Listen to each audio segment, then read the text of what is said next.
Now the one over there, man, I'm better. The way Corolla on now, the one near. Well, now the plant the muddy seas. Pull out your no now.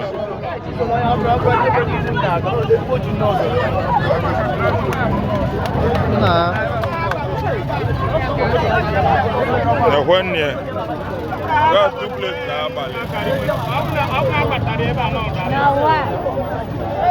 one now, we are now. She got on Kenya motor. Now, you are not. Here now, Fulani, we just escaped Fulani shot now. Fulani. Kita kaba bale, and the one ya bale be bugolia gawe now. Now uzo mweri, agawe selo uzo neyi. Aina abatu moto na iniru abaze ebe. Onwe nwa ya bale ebe nisi na. And I just will be a governor na. I just will be a governor na. Tata bu 13. Tata bu 13. 13th of June. I can't name even now.